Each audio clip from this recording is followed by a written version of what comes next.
दोस्तों 148 ए के नोटिस की 31 मार्च से पहले बाढ़ आ गई और अभी भी 30 जून तक 148 के नोटिस आने हैं, जिसमें ज़्यादातर डोनेशन वाले केस हैं और सैलरी में जिन्होंने डिडक्शंस ली वो। मेरे पास कई सारे ऐसे केस आए 148 ए के, जहाँ पर सिर्फ इनकम टैक्स वालों की एक शीट लगी हुई है जिसमें लिखा हुआ है कि उन्होंने 3 साल ये डोनेशन ली है और ये डोनेशन बोगस है, ऐसा है, वैसा वैसा है। तो क्या सिर्फ उस शीट के बेस पर कोई मुझे कह सकता है कि आपने इनकम टैक्स की चोरी की है? आज की वीडियो उसी के ऊपर है। इंडिया के इकलौते प्रैक्टिकल चैनल एक्सपर्ट की सचिन पे सभी को मेरा नमस्कार। कि 148 ए के नोटिस आए तो रिप्लाई कैसे बनाएं, किन किन चीज़ों का ध्यान रखना है, पूरा प्रोसेस, और इनकम टैक्स ऑफिसर से हमें क्या क्या चीज़ें मांगनी चाहिए। चलिए स्टार्ट करता हूँ। दोस्तों अभी तक जो मेरी नॉलेज में है वो 50,000 के आसपास नोटिस इशू हो चुके हैं अंडर सेक्शन 148 ए। ये मैंने AY 22-23 लिखा है क्योंकि अभी जो ज़्यादातर आए हैं वो AY 22-23 के आए होंगे, जिसकी लास्ट डेट 31 मार्च 26 थी। इससे पीछे के भी आए होंगे क्योंकि 2 लिमिट होती हैं। अगर आपकी इनकम 50 लाख से कम है तो 3 साल की लिमिट है, और अगर आपकी 50 लाख या उससे ऊपर की इनकम एस्केपमेंट है, जो इशू है जिसको आप सरकार कह रही है कि आपने टैक्स की चोरी करी इसके ऊपर, वो 50 लाख या उससे ऊपर ज़्यादा है तो 5 साल बनती है, जो 31 मार्च 26 की लास्ट डेट थी। अब किस किस इशू पर आ रहे हैं? एक तो कैश डिपॉजिट है, आपने कैश डिपॉजिट करा, ITR से मैच नहीं हुआ, प्रॉपर्टी परचेज करी, सेल करी, आइटम में दिखाया नहीं या ह्यूज थी, बोगस डोनेशन थी, या आपने कोई फेक क्लेम लिया था सैलरी के अंदर, जो पिछले साल भी खुले हैं। लास्ट डेट 31 मार्च 26 थी, फाइनेंशियल ईयर 21-22 की, AY 22-23 की, क्योंकि 3 साल पूरे हो रहे थे 31 मार्च 26 को। वो क्वेश्चन बाद में बात करेंगे कि अब आएगा ही नहीं कभी भी, क्या मार्च 26 निकल गई इसका मतलब ये सेव हो गए? ऐसा नहीं है, बताऊंगा अभी आगे। अब प्रोसीजर समझ लीजिए। प्रोसीजर क्या है? इनकम एस्केपमेंट, जिसमें सरकार कहती है कि आप टैक्स चोर हो, यानी कि आप पे इल्जाम लगता है। जैसी नोटिस अगर आ गई है 148 ए का, तो इसका मतलब ये इल्जाम हो गया कि टैक्स चोर हो। इनकम एस्केपमेंट बोलते हैं इसको हम। सबसे पहले स्टार्टिंग हुई कि इन्वेस्टिगेशन और इंक्वायरी करते हैं इनकम टैक्स ऑफिसर्स, जो ये डिसाइड करते हैं कि हम टैक्स चोर हैं या नहीं, यानी कि एसएससी ने टैक्स चोरी करी है नहीं करी है। इसके बाद उसने एक अपनी को ओपिनियन फॉर्म बनाई और आपको एक नोटिस भेजता है 148A(1) के अंदर, शो कॉज नोटिस। इसका मतलब ये हो गया कि हमारे पास ये इन्फॉर्मेशन है और हमें ऐसा लगता है कि आपने टैक्स चोरी करी है। आप अपना रिप्लाई दे दीजिए। अगर आपका रिप्लाई ठीक लगा तो बहुत ही बढ़िया है, हम इसको ड्रॉप कर देंगे। अगर नहीं लगा फिर हम आप पे इनकम टैक्स की प्रोसीडिंग करेंगे। थोड़ा अगर पीछे जाऊँ 4-5 साल पहले क्या होता था, सीधा की सीधा हमारे पास नोटिस आता था 148 का, ये नोटिस आता था जिसमें हमें सीधा चोर मान लिया जाता था कि आपने टैक्स की चोरी करी है, हमारे पास इन्फॉर्मेशन है, आप ITR करिए, पूरा असेसमेंट चलेगा। फिर सुप्रीम कोर्ट ने एक डिसीजन दिया बहुत बड़ा कि भैया आप सीधा किसी को टैक्स की चोरी मत मानो कि आपने टैक्स की चोरी करी है। आप पहले एक प्रोसीजर बनाओ, आप एक तरीका बनाओ जिससे ये पता चल सके कि एक्चुअल में टैक्स चोरी हुई है कि नहीं हुई है। तो ये प्रोसीजर वो है, ये पूरा प्रोसीजर क्या है वो है, यानी कि ये 148 आने से पहले अगर आप अपने केस को करा सकते हो, अपने एक अच्छा सा रिप्लाई बना सकते हो, इनकम टैक्स ऑफिसर से मिल सकते हो, तो ये वो प्रोसीजर है। शोकोज आया, इसके अंदर आप ध्यान रखिएगा, जब आपके पास शोकोज आए तो उसके अंदर वो इन्फॉर्मेशन देना जरूरी है जिसकी वजह से ये माना गया कि आपने टैक्स की चोरी करी है। जैसे मेरे पास डोनेशन वाले केस में क्या आया, सिर्फ डोनेशन की शीट आई, वो भी इनकम टैक्स ऑफिसर की, तो उससे मेरी कोई टैक्स चोरी ना पता चली। उसमें ये लगाऊँ जो डोनेशन वाला कि भैया उस पार्टी ने ये स्टेटमेंट दी है, ये आपके बारे में कहा है। कई सारे ऐसे डॉक्यूमेंट लगने चाहिए जिससे ये लगे प्राइमा फेसाई कि हाँ वाकई में चोरी हुई है। जितनी भी केस हैं डोनेशन वाले, सब में इंटरनल शीट है डिपार्टमेंट की, वो कोई टैक्स चोरी नहीं होती है। दूसरा आगे बताऊंगा अभी। फिर आपको 142 के अंदर रिप्लाई फाइल करना होता है। फिर अगर आपका रिप्लाई सही रहा, एओ ने मान लिया, इनकम टैक्स ऑफिसर ने मान लिया, तो ठीक है, तो ड्रॉप कर सकते हैं केस को कि हाँ भाई ठीक ठाक है, ठीक है। जैसे बहुत सारे केसेस के अंदर जिन्होंने डोनेशन रिवर्स कर दी लेकिन HRA रिवर्स नहीं करा, मैंने अपने सभी क्लाइंटों की प्रॉपर ITR भरी, अपडेटेड करी। कई लोग मेरे से कहते रहे, गुस्सा करते रहे कि सर हमारे पास सिर्फ डोनेशन का मैसेज आया है, आप डोनेशन रिवर्स करिए, HRA छोड़ दीजिए, ATC छोड़ दीजिए, ATD छोड़ दीजिए, बाकी सब छोड़ दीजिए, सिर्फ डोनेशन का मैसेज आया, डोनेशन करिए। मैं कहना पूरा पूरा होगा प्रॉपरली तरीके से। अब बड़े खुश हैं, नोटिस उनके पास भी आए लेकिन वो खुश हैं और मैं भी खुश हूँ कि अब वो इस केस से बाहर निकल जाएंगे, क्योंकि कोई इनकम एस्केपमेंट नहीं है।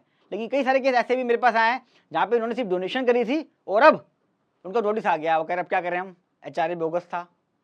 तो थोड़ा ध्यान रखना चाहिए हमेशा, या तो ड्रॉप करेगा 2% चांस है, या ऑर्डर पास कर देगा 148(3) में और साथ में इशू करेगा आपको नोटिस 148 का, ये वाला। यानी कि अब आपका केस चलेगा 31 मार्च 27 तक। तो ये प्रोसीजर है। तो ये जो प्रोसीजर चल रहा है अभी, ये एक तरह की इंक्वायरी मान लीजिए आप, कि इंक्वायरी है कि आपने टैक्स चोरी करी नहीं करी है, और चांस है सिर्फ 2% ड्रॉप करने के।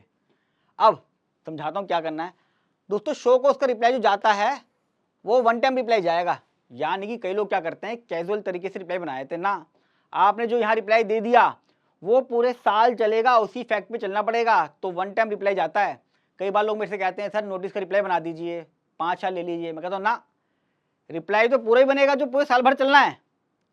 ये रिप्लाई सबसे ज़्यादा इंपॉर्टेंट है, पहला रिप्लाई है। आप इसमें कुछ छोटा मोटा काम नहीं कर सकते, क्योंकि इसी के बेस पे ऑब्जेक्शन फाइल होंगे, इसी के बेस पे असेसमेंट चलेगा, इसी के बेस पे अपील होगी फाइल। बहुत इंपॉर्टेंट है ये। तो हमेशा सीए से बनवाएं, या कोई टैक्स एडवोकेट है प्रोफेशनल है उससे तरीके से करवाएं जिसको पता हो। ऑब्जेक्शन जरूर फाइल करें केस लो के साथ। जैसे डोनेशन वाले केस में बता रहा हूँ, मेरे पास एक शीट आई, तो क्या उस शीट से मेरी टैक्स चोरी कंप्लीट हो गई मान लिया जाएगा ना, आपको उससे एविडेंस मांगने पड़ेंगे। मैंने लेटर लिखा है इनकम टैक्स ऑफिसर्स को कि सर आपने हमें ये चीज़ दी है, इससे कोई इनकम स्टेटमेंट नहीं पता चलती है, तो आपकी शीट है, आप हमें ऐसे एविडेंस दीजिए जिससे ये पता चल सके कि वाकई में हमें टैक्स चोरी करिएगी। जैसे डोनेशन केस में क्या क्या होगा, स्टेटमेंट रिकॉर्ड क्या करिए, सर्च कब पड़ी इसके ऊपर, क्या सर्च में से मेरा नाम लिया, बहुत सारे ऐसे फैक्ट हैं। प्रॉपर वीडियो बना रखिए, देख लेना। अगर आपको लगता है हाँ वाकई में टैक्स चोरी हुई है, फटाफट बनाइए रिवाइज कंपटीशन और टैक्स पे कर दीजिए। तरीका है इसका भी एक, ऐसा नहीं जो लिख दे सिंपल तरीका हो गया। फिर सेटिस्फाई हो गया तो ड्रॉप कर सकता है या अपलोड कर देगा 148 के लिए। जब ऑर्डर पास होगा 148A3 के अंदर ही सेक्शन है तो इसकी अप्रूवल नहीं पड़ती, तो आसान नहीं है। एडिशनल कमिश्नर से या एडिशनल डायरेक्टर से, ज्वाइंट कमिश्नर से या ज्वाइंट डायरेक्टर अप्रूवल देगा ड्रॉप करने का भी या केस लगने का भी, कि हाँ ये केस सही है, इसका केस खोल दो। फिर आपके पास 148 का नोटिस आएगा, ये पूरे साल चलेगा 31 मार्च 27 तक। 148 आने के बाद उसमें टाइम लिखा होगा, आपको आईटीआर फाइल करनी है दोबारा से। एक केस ऐसा था जिसमें 148 का नोटिस था और उसने अपडेटेड आईटीआर फाइल कर दी कंसल्टेंट ने। सोचिए बेसिक चीज़ें, ये छोटी गलतियाँ बचाती हैं बहुत ज़्यादा। टाइम पे फाइल कर दें, प्रिपेयर कर लें पूरा रिप्लाई। ये ध्यान रखिए आईटीआर फाइल करने से पहले मैं क्या करता हूँ, जब मेरे पास कोई केस आता है मैं उसकी बैंक स्टेटमेंट, डिडक्शन सब A to Z रिप्लाई पूरे साल का पहले तैयार कर लेना चाहिए, उसके बाद आईटीआर फाइल करें। कई लोग क्या करते हैं आईटीआर फाइल कर देते हैं, कहते देखेंगे जब नोटिस आएगा। आपको पहले अपनी सारी वर्किंग करके रख लेनी है कि इनकम टैक्स ऑफिसर क्या क्या पूछ सकते हैं, किन किन चीज़ों को ध्यान रखना है। कुछ अगर डिस्क्रिपेंसी रही है तो उसे अपनी आईटीआर में ठीक कर दूँ, आईटीआर भरने का मौका मिला है तो ठीक करिए उसको। फिर आपने आईटीआर फाइल कर दी, फिर आपके पास आएगा 143(2) का नोटिस जो आता है। फिर आएगा क्वेश्चन 142(1) के अंदर आपने डोनेशन दे, इसकी रिसिप्ट दीजिए, एटीसी दीजिए, जो भी आपका इशू होगा भूटानी का। फिर आपका 143(3) with respect to 147 order fail होगा। फाइनल ऑर्डर पास करने की लास्ट डेट है 31 मार्च 27। तो अगर आपके पास 148A1 आ चुका है तो आपका केस अभी 31 मार्च 27 तक चलेगा, ध्यान रखना है। या तो इसमें क्या होगा, डिमांड निकालेगा, वो कहेगा भाई मैं आपकी बात नहीं मान रहा, डोनेशन गलत है या फेक डिडक्शंस हैं या भूटानी का केस है, कैश पेमेंट करी हुई है नहीं, तो डिमांड निकाल देगा या आपका ड्रॉप कर देगा केस को। अगर डिमांड निकाली है तो डिमांड के अगेंस्ट क्या करोगे, आप अपील फाइल कर दोगे। अच्छा, इसकी जो असेसमेंट की फीस बताया मैंने 148A1 आ रहे हैं, जिसमें रिप्लाई डालना है, ऑब्जेक्शन फाइल करने हैं, फिर आईटीआर फाइल करनी है, ये सब रिप्लाई देना है। मोटा मोटा मांगे चला दोस्तों, डिपेंड करता है फीस टू फीस, लेकिन मिनिमम 40,000 से 60,000 रुपये के बीच की इसकी फीस रहती है। अगर बेसिक सिंपल है, बहुत ज़्यादा लिटिगेशन वाला है तो कई बार लाख रुपये भी, 1.5 लाख रुपये भी है। तो इन चीज़ों का ध्यान रखना। अब कुछ पॉइंट ऐसे हैं जो मैं आपको बता देता हूँ, जो मैं अपने असेसमेंट में यूज़ करता हूँ। 148A1 जब भी आएगा दोस्तों आपके पास, उसमें साथ में इन्फॉर्मेशन जरूर होगी जो ये सजेस्ट करेगी कि आप टैक्स चोर कर रहे हो, यानी कि आप टैक्स चोरी हो। जैसे मेरे पास एक केस आया जिसमें सिर्फ 26 अटैच था, 148A1 का नोटिस आया और साथ में 26 अटैच था। उसमें लिखा हुआ था कि 26 में आपका टीडीएस कट रहा है, आपकी फर्म तो एनजीओ है, तो ये हमें लग रहा है कि भैया अगर एनजीओ है और टीडीएस कट रहा है तो आपकी बिजनेस इनकम है। तो मैंने वहाँ ऑब्जेक्शन बनाया कि सिर्फ 26 से कैसे डिसाइड कर लिया आपने कि जो मेरी इनकम है ये एनजीओ की ना होकर बिजनेस की इनकम है और आप मेरी एग्जम्पशन विड्रॉ कर रहे हो। बनाया मैंने। एक केस में सिर्फ डोनेशन की शीट है लिस्टेड डिपार्टमेंट की, वो मैंने ऑब्जेक्शन बनाया कि यार आपकी इंटरनल शीट है, आपके पास कौन सा एविडेंस है, क्योंकि 148A1 में लिखा हुआ है कि साथ में वो इन्फॉर्मेशन भी देगा जिससे सजेस्ट होता है। डिडक्शन के केस में भी ऐसी होगा, यानी कि कंक्लूसिव मटेरियल होना चाहिए चोरी के लिए, जैसे मैंने डोनेशन वाले केस में बताया है। और 26 अटैच करने से मैं कोई टैक्स चोरी नहीं बन गया, तो वो तो एक स्टेटमेंट है 26 इसमें टीडीएस क्रेडिट होता है। उससे ये कैसे डिसाइड कर लिया कि मैंने एनजीओ ना चला के एक बिजनेस रन कर रहा हूँ और मेरे को एग्जम्पशन नहीं मिलेगी। दोस्तों वीडियो कैसे लगी कमेंट बॉक्स में जरूर आइएगा, अच्छी तो लाइक कीजिएगा और फर्स्ट टाइम आ रहे हैं चैनल को सब्सक्राइब कर लें, क्योंकि यहाँ पर मैं सिर्फ प्रैक्टिकल बात बताता हूँ। साथ में मैं आपको एक रिप्लाई बनाना सिखाऊंगा कि अगर 148 आ जाए तो रिप्लाई कैसे बनाते हैं। और जितना ज़्यादा हो सके इस वीडियो को अपने व्हाट्सअप, फेसबुक सब जगह शेयर कर रहे हैं, क्योंकि 50,000 से ज़्यादा नोटिस आए हैं और लोगों को पता नहीं है कि इसका पूरा प्रोसीजर क्या है, कब तक चलेगा, किन किन चीज़ों का ध्यान रखना है। और ऐसे ही आपको वीडियो मिल जाएंगे प्लेलिस्ट में, असेसमेंट की मेरी, अपील की और 148 की क्या टाइम लिमिट है, कब तक आएगा, 3 लाख, 3 साल की लिमिट, 5 साल की लिमिट, कब कब अप्लाई होती है। तो इन वीडियो को भी जो देख लीजिएगा, डिस्क्रिप्शन में लिंक है। मिलूंगा अगली वीडियो में, तब तक के लिए नमस्कार।